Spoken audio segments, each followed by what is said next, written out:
The B Network by Hakeem Mahboubi. Brothers pop and bop and bebop and cities locked up and chained insane by cracking other acts of desperation. Computerized and Pentagon sellers producing bopping brothers boasting of being better, best, and beautiful. If bopping brothers are beautiful, where are the sisters who seek brother men with a drugless head and bossed or beaten by the bodacious West? In a time of big wind being blown by boastful brothers, will other brothers beat backwardness to better and best without braggart bosses beating butts, taking names and digging graves? Beating badness into bad may be urban, but is it beautiful and serious? Or is it a betrayal in an era of prepared, easy death, hanging on corners, trapping young brothers before they know the difference between big life and big death? Brothers bop and pop and bebop and cities locked up and chained insane by cracking other acts of desperation. Computerized and Pentagon sellers producing bopping brothers boasting of being better, best, beautiful, and definitely not black. The critical best is that brothers better be best if they are to avoid backwardness. Brothers better be best if they are to conquer beautiful bigness.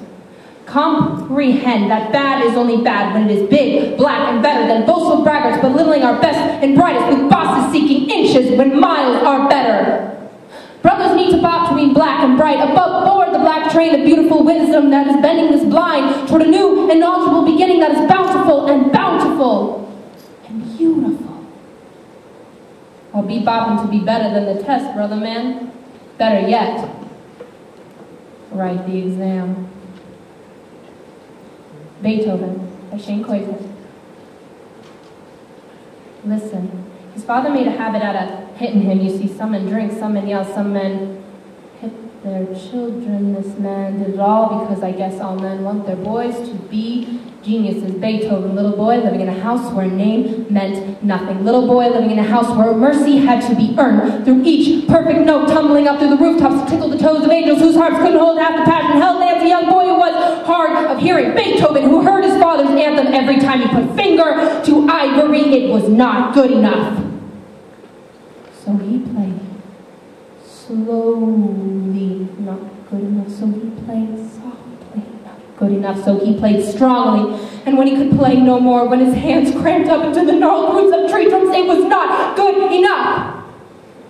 Beethoven, a musician without his most precious tool, his eardrums could no longer pound out the rhythms for the symphonies playing in his mind. He couldn't hear the audience clapping, couldn't hear the people loving him, couldn't hear the women in the front row whispering.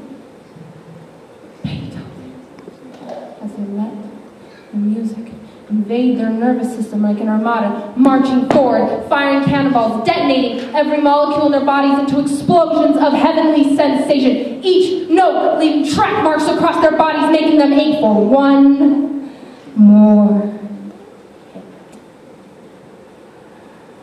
He was an addiction, and kings, queens, it didn't matter. The man got down on his knees for no one, but amputated the legs of his piano to feel the vibrations through the floor. The man got down on his knees for music.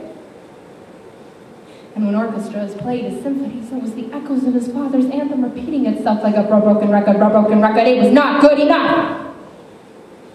So they played slowly, not good enough. So they played softly, not good enough. So they played strongly, not good enough. And so they tried to mock the man, make fun of the madness by mimicking the movements, holding their bows a quarter inch above the strings, not making a sound.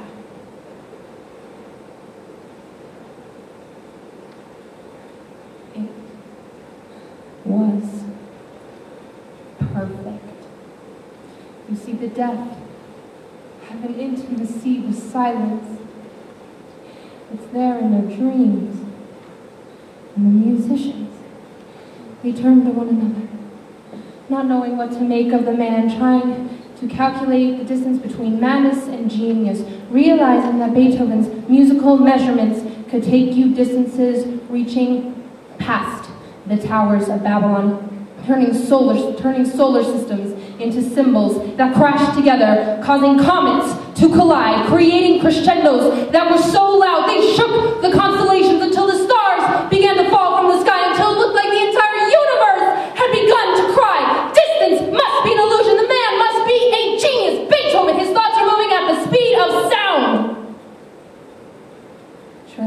transforming emotion into music. And for once, it was like joy was a tangible thing, like you could touch it. Like for the first time we could watch love and hate dance together in a waltz of such precision and beauty that we finally understood history wasn't important. To know the man, all we ever had to do was listen. Woo!